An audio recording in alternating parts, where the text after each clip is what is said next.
has it at the right point. Vegas looking for something. Neal off the bench. His shot, they score!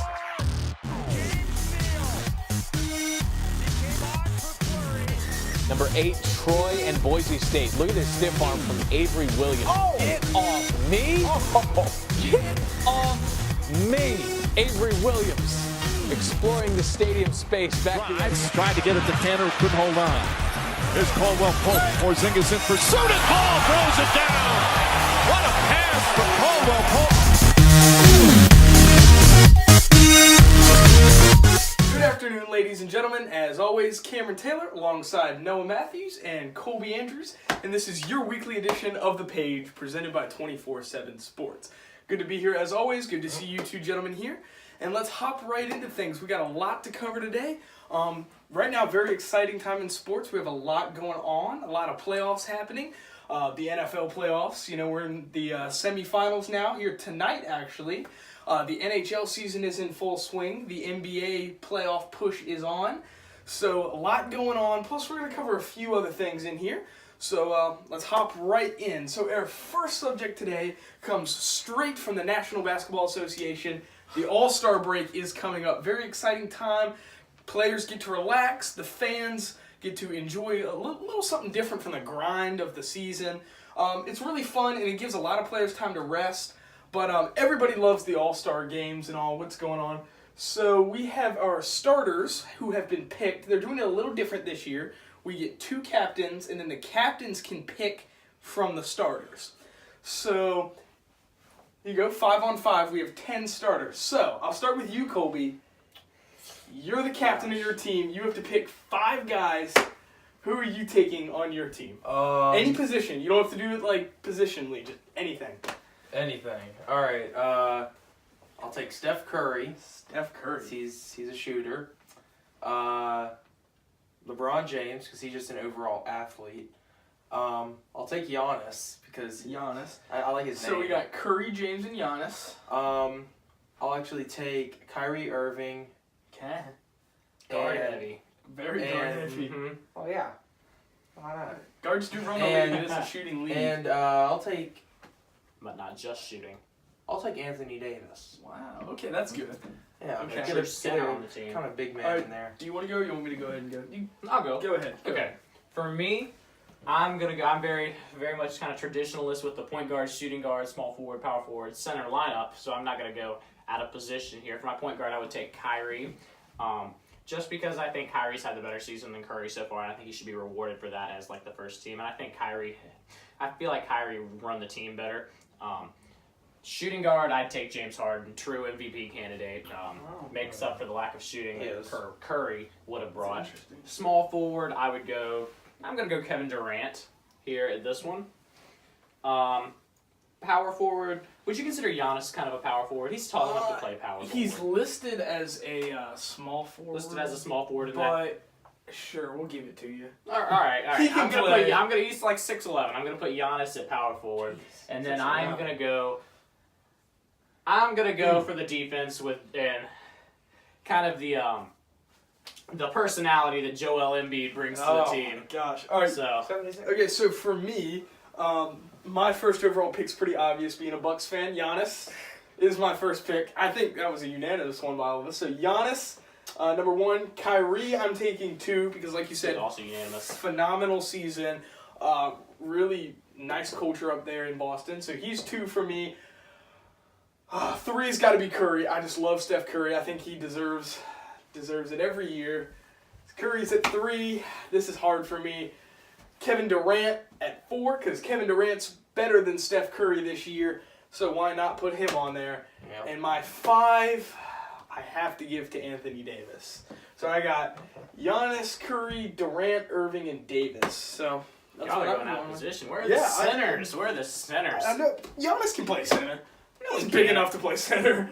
Anthony Davis can play center. Anthony Davis. Yeah. Anthony Davis is very much a stretch four. Okay, so power forward. do you guys like the new format they're doing with this? Yeah, I just wish it was televised this year. It's not going to be televised. Yeah. So It'll be different. We'll see how it Well, works the out. West is heavy with All-Stars. Oh no, the West is so much better Yeah. than the East, and it has If been they like did that the the past traditional I do format. think that's not going to last long because I think you see a lot of teams. Boston's going to be really good always. Cleveland's always good. The Philadelphia. Bucks are going to be good. Philadelphia's going to be good. So We totally left out the Cavs there too. I said the Cavs. You said the Yeah, Cavs. but I think we'll see a little shift in power. All right. Anything else about the All-Star thing? What's your favorite competition they do? Anything? I love the 3-point The dunk. contest. The dunk contest, yeah. I'm gonna go with a 3-point. 3-point. More 3-point's skill. fun, yeah. And it's definitely a shooting league. But our big man here can respect a good old dunk. So next would be our next subject after the NBA All-Stars. A little bit different. We're kind of going out of some of us here's comfort zone a little bit. You two guys. The Australian Open. So we only have 4 tennis opens a year. So when they come, we have to cover them, I think. The real reason I wanted to cover this one is the field is a little more open this year. Jack Sock. He's eliminated, but So here's much the story out for him. Andy Murray dealing with hip injuries. One of the big four. You have your big four, which is Nadal, Djokovic, Federer, and Murray. Murray dealing with hip injuries is not in this. 14. Not What's in that this. doing? Djokovic down at 14. So here's what we got going on. So these matches are already set here in your quarterfinals. Nadal will play Cilic, is how that is pronounced. And then we have Edmund and Dimitrov playing. And then down here we have a couple matches to play into that still. But Colby, do you have someone you think's going to win this tournament right here? Well, let me see my notes. I wouldn't be surprised if it was a Nadal Federer just because they're 1 and Right, 2. yeah, You know, and- they get obviously. And of course that'd be prime time awesome right But there. I wouldn't be surprised if that Bulgarian number 3 Mhm. were to upset Nadal or something. Well, I don't know. I just watched him play about an hour before y'all arrived here, and he played the Aussie, and he actually he was struggling a little bit towards the end, but he has been playing really good. He kind of came out of nowhere too to Yeah. be the number 3 player in the world. Right. So did him. He did. Yeah. He came out of nowhere. Yeah, but yeah. And my dark horses. I don't know how you pronounce that. Theme. It's Thyme, I believe is how Thyme. it's pronounced. Thyme. I don't know how to say that. Cilic is a dark horse for me. And, well, I guess they're both gone. Kyrgios and Tsonga. So They were my other dark I horses. just want to but- say, watch out for Chung down here. Chung plays Djokovic. Djokovic is 14. He's had a lot of struggles recently. You could see an upset there. We've seen it before. The big names go down sometimes. We saw Wawrinka go out in Early. Wimbledon early. Wawrinka's out early here again. And these guys are, quite frankly, Nadal and Federer, they're getting up there in age. So we're going to see what happens. Shift in power. My pick, even though he is number 2, I'm taking Roger Federer all the way still. Roger Federer. He is I'm Roger taking Federer. Federer too. You're taking Federer? I've been thinking that the entire time. I can take Waiting for Federer, Shakespeare yeah. something in.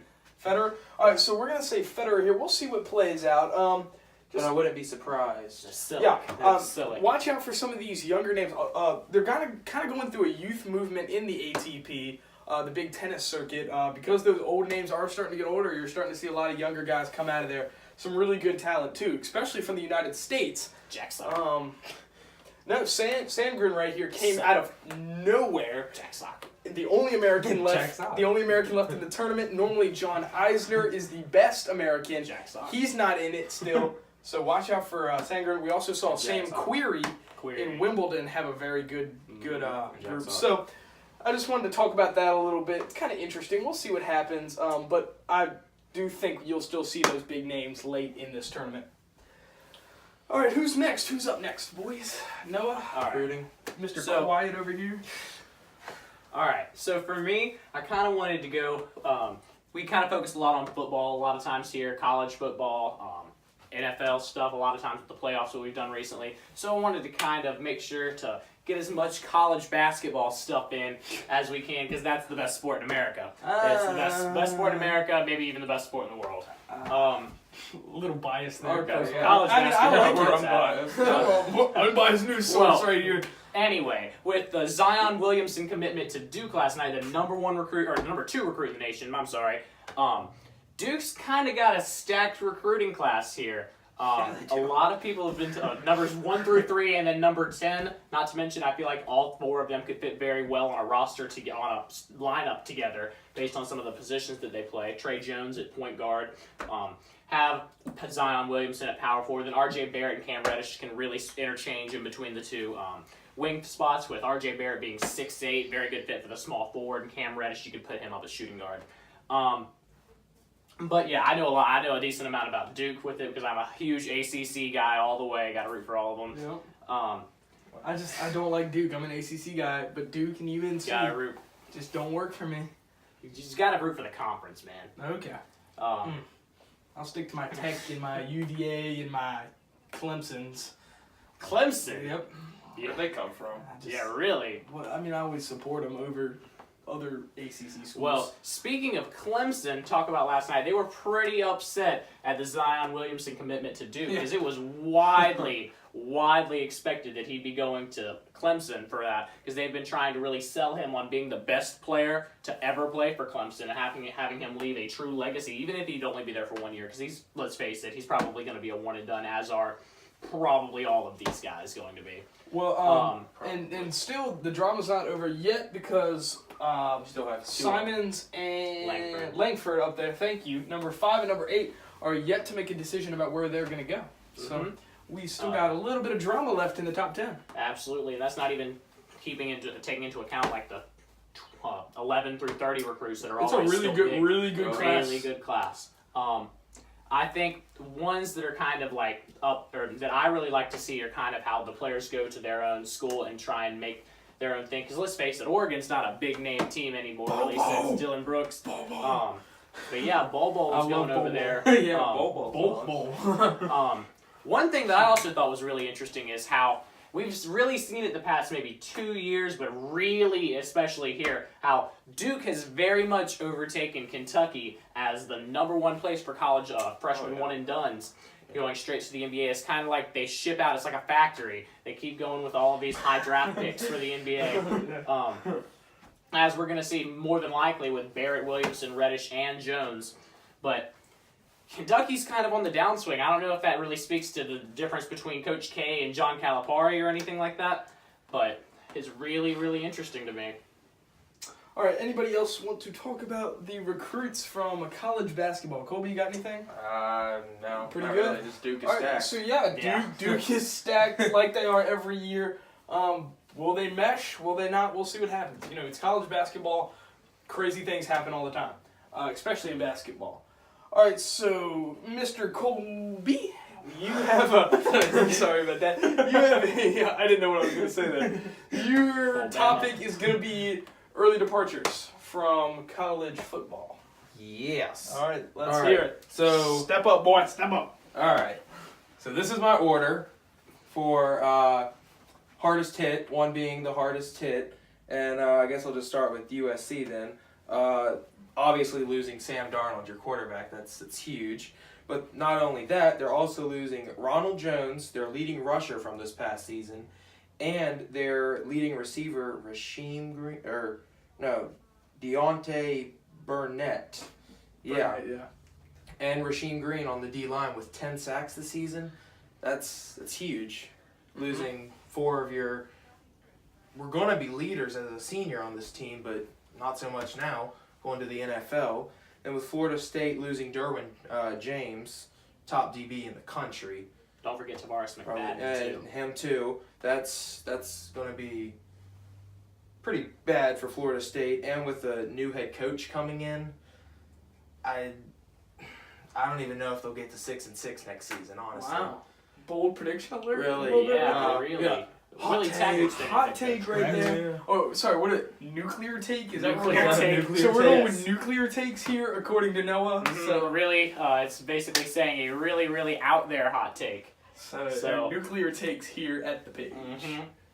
LSU, Darius Geis, running back, obviously, well known, trying to step in for Leonard Fournette, but I don't think he really lived up to it, quite honestly. I guess that can be another. He's a different type of runner than Leonard Fournette, and he was hurt a good amount this year too. Yeah. So, and they're also losing Will Clapp and Toby Weathersby on the offensive line. Yep. Which that's huge when you have Big guy. what is that 40% of your offensive line is gone now.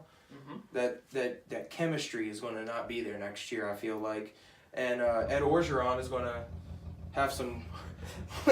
You know how I feel about Ed Orgeron. Ed Orgeron, he's going to have some voids to fill there in his second full season. Texas losing Deshaun Elliott with 6 interceptions this season, which is ridiculous. Holton Hill, Malik Jefferson. Malik Jefferson's the big loss there. That's 3 on your defense. That's, Connor Williams. Yeah. Best left tackle recruit, or not recruit, but prospect in the country. And not a name really thrown out there. Michael Dixon, their punter, is going to the NFL. He can really went there flip the early. field. He entered the draft early. He can really flip the field. Notre Dame, they're losing Josh Adams, their leading rusher. That's a big loss. I have no clue how Equinemius St. Brown. There you go. There you go. Yep. Thank you. Their leading receiver, Quentin Nelson on the offensive line. Again, that's 20% gone. You always have a soft spot for them offensive linemen. It's not just Quentin Nelson, who most people are expecting to come and jump into the NFL and immediately be an All-Pro. They're losing Mike McGlinchey, too. Yeah. And however, Notre Dame doesn't have any really early departures on defense. But they still are hard hit on offense, which. All right, now you can go ahead and hit me in the gut here at number 6 a little bit. Virginia Tech. Hit me in the gut. All right, I guess we'll be fine. go for it. Yeah. Well, I only really wrote down 3 names because I felt like Let me guess. they were the most important. But Edmonds. Both Edmonds. both Edmonds and 2 of the 3 Edmonds brothers. Tim Settle. Tim Settle. At defensive line, he's going to be a dominant defensive interior lineman in the NFL. So that's going to be a name to watch too. Yeah, and people predicted Edmonds to go now top 10, top 20. I feel like that's a little Top high. 20. And not a lot of hype around him just because everybody expected him to stay at Tech with his brothers, but 3 brothers there, 2 of them leaving now, so a little interesting. Bud Foster, one of the best defensive coordinators in the country, they'll be fine. I actually have a lot to say about this topic. All right, sweet. Keep it brief. Well, okay. Virginia Tech's really not as bad also as that makes it seem, because they did keep their biggest potential loss, and that was Justin Puente when he was a candidate for the Florida State job. Willie Taggart. But Willie Taggart ended up getting it. So Oregon State, if you can count the coach as a big loss, should be up there too. Yeah. But yeah, Virginia Tech, they aren't going to be as bad off as it makes it sound. Texas is also losing Poona Ford, the defensive tackle, who's a really good prospect as well. Florida State, Derek Nandi, but Florida State is getting back different. They're getting back the starting quarterback, DeAndre Francois, and they're getting another year out of I believe it was Dalvin Cook's brother, coming in there at running back. He may not be the big prospect yet, but I know he's there. And one thing which is pretty obvious why it was left out of here, considering who he roots for, Alabama should be up there with the amount of talent Alabama's losing. Yeah, but everybody they're Alabama. It's They- Alabama. They're always still have the losing best draft class so every much year. talent. It's Not always. Ohio State's They coming have up, Tua but- Tagovailoa. Come If on. somebody gets injured, it's like, okay, go ahead, throw another 5-star prospect on the field. Well, let's look at this. Look at their offense. They're losing their top 2 receivers in Reuben Foster and Calvin Ridley. we have 4 They're freshmen. losing. You can never count on true freshmen though, or coming in as Yeah, sophomores. but Alabama freshmen are different from the rest of the Yeah. world. It's the system. It But is you have insane. losing those 2 receivers. The O-line staying intact, so Oh, yeah, that's they're good young. continuity for They're that. really young. That really good left tackle prospect in the NFL in a Jonah few Williams. years. Jonah Williams, exactly. Then maybe even losing a little bit of continuity at quarterback, which who knows what's going to happen between Jalen Hurts and Tua Tagovailoa. Yeah, but they're going to be fine either way they go. Look at the defense. Seems like every year they lose their entire defense to the NFL draft, and they still do it. Yeah, They're last losing year you Averett, saw Allen and Anderson both go. Minka Fitzpatrick. There's another cornerback, Tony Brown, I believe is his name. Yeah. Deron Payne, Deshaun Hand, Rashawn Evans. I can keep naming them, but All right, are you satisfied? I'm somewhat satisfied. Alabama really should be You number 1 right went there. on a little rant right there, but it's okay. That's my anti-SEC All right, bias. so now we're going to do a new topic that we're working out here. So sometimes we do a boom or a bust, sometimes we do some other things. So now we're going to go into what we call just plain old bold predictions, also known as aforementioned nuclear takes. Our version of hot takes here at the page. So I guess we're going to start with you, Colby. And what do we got going on? All right. My bold prediction is that 5 of the 8 2017 division champs will change. That's Okay. That's yeah. Okay. And the teams that I see replacing their 2017 champs are the Colts are going to replace the Jags. Wow. Wow. Wow. Whoa. Going from the number 3 overall pick to a division champion? Is he okay? Like, I don't know. That's a little. Hang on. I have the healthy Andrew Luck. Raiders replacing the Chiefs, which I could see with John I Gruden. can see that That happening. could. Packers replacing the Vikings. I could see that with Aaron. Aaron Rodgers is coming back. They don't have a defense. Losing that offensive coordinator to my secondary. Giants. Oh. So. I just keep going. Okay. And there haven't been Panthers are going to replace the Saints. That could happen. And I know that you're not going to like me because of Sean McVay, but the 49ers are going to replace the Rams. I actually like that prediction a lot. I think it could happen. I But like that Jimmy prediction G is a going lot. to. that conference is going to be good. He's that undefeated as a starter. That division is going to it's- be really good. All right.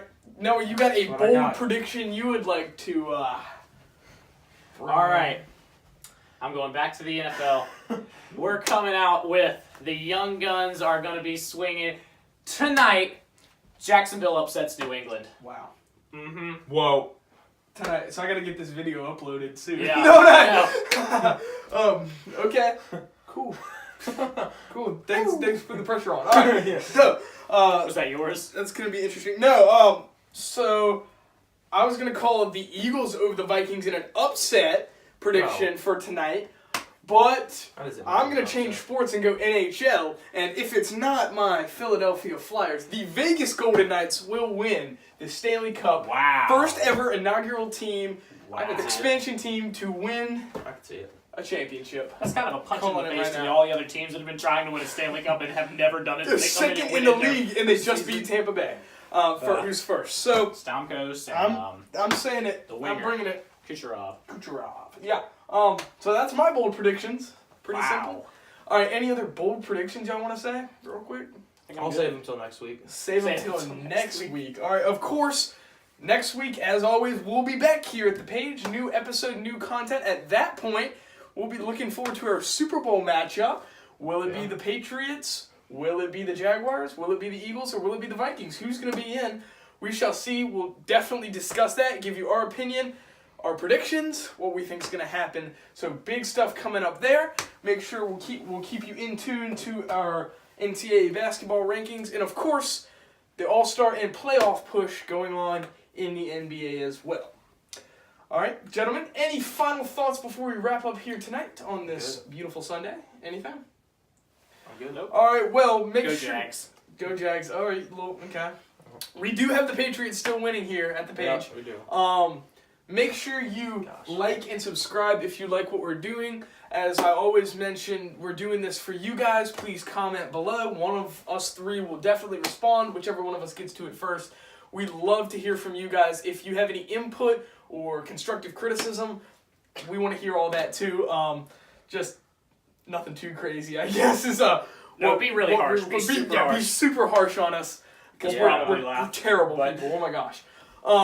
Also, yeah, like and subscribe. I think I mentioned that already. And then just please share. Spread the word. We want to get this out. You know, we know it's going to be slow gaining traction, like we mentioned.